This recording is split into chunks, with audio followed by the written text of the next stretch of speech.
all of you, our visitors, our respected district supervisor, my beloved school head, teachers, guests of honors and friends, blessed morning to all of you.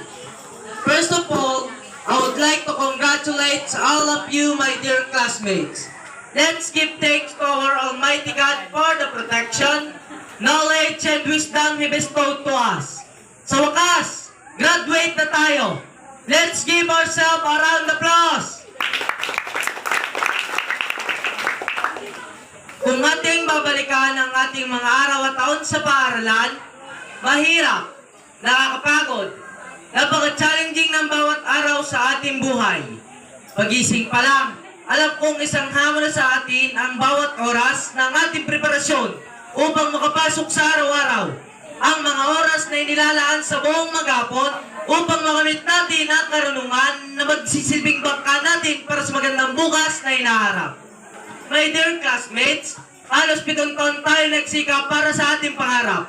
Sa bawat paglaban natin sa araw-araw sa loob ng 7 taon, sana huwag masayang ang ating ginawang pagsikap. Maging mabuti, masikap, maasahan at mapagmahalawa tayo hindi lamang sa ating sarili, kundi para sa ating bayan. Bagamat na sa unang akbang pa lang tayo natatapos, subalit mahalaga ang pundasyong ito na bubuo sa ating pangarap. Batid ko na alam nyo ang nangyayari sa ating bansa, magulo at putak-putak.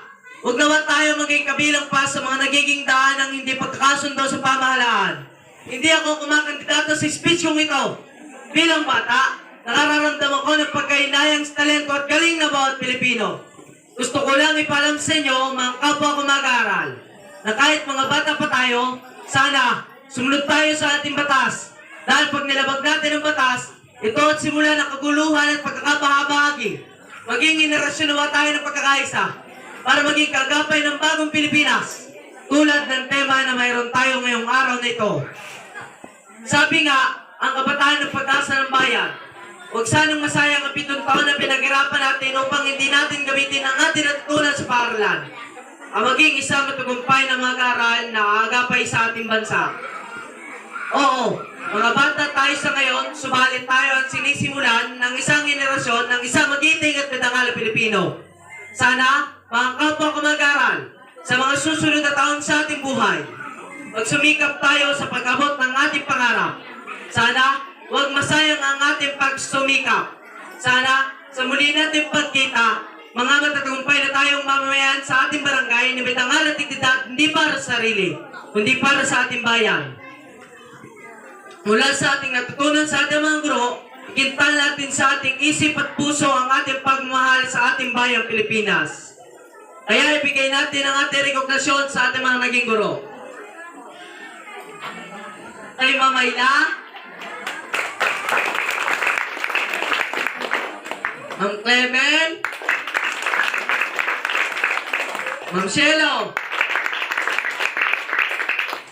Ma'am Lani,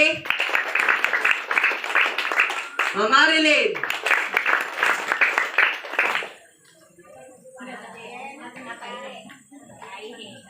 Ma'am Jen, at Ma'am Sinet, at Ma'am Jinky. Thank you so much po sa mga hirap na inilaan nyo sa amin upang kami matuto. Salamat. Hindi po namin makakalimutan ang inyong pagod, panahon at pagmamahal sa bawat isa sa amin. We thank you for loving us. We thank you for the advice and guidance. Babaunin po namin ang inyong mga payo at aral sa amin. Mula sa aming school head, Madam Ellen, ang punong guro na palaging nakasuporta sa aming mag-aral. Isang pagsaludo po sa inyo. Ramdam po namin ang inyong effort para umunlad ang paaralan at mga mag-aral. Kaya hinihiling ko sa pagkakataong ito, i-recognize natin ang ating puting punong guro sa suporta na binigay sa bawat mag-aral. Palakpakan po natin ang ating napakabuting school head. Salamat po, Ma'am Ellen. Sa aking mami at daddy na palaging nakasuporta sa akin, salamat po sa iyong matibay na bisig na palaging kong nasasandalan. Kayo po ang aking lakas, ang aking ilaw. Wala po akong kaya kung hindi dahil sa pagmamahal nyo. Sa mga panahong nangihina ako dahil sa karamdaman, kayo po ang nagbibigay pag-asa sa akin. Sana po, mahabang buhay pa ang ibigay ng Panginoon sa inyo. This award is all yours. I humbly dedicated this to you. Sa barangay captain na palagi pong nakasuporta, salamat po Kapitan Efren Cuya. Sa mga parents po ng Bukal Elementary School, saludo po ko sa suporta na binibigay nyo. Sana po, huwag nating iiwan ng Bukal Elementary School ang aming mahal na paaralan. Patuloy po sana ang pakikisan nyo dito. We salute every stakeholders for the job well done. Muli po, I ask my fellow graduates to stand.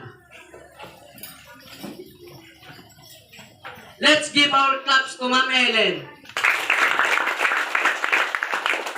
To our teachers. To our friends here. Sa mga parents na naririto. Kay Kap Kulya at mga barangay officials. In behalf of the graduates, from the bottom of my heart, I would like to say thank you. Congratulations at palagi natin dahan-dahan na henerasyon ng pagkakaisa. Agapay ng bagong Pilipinas. Puhon para sa ating tagumpay. Thank you so much, my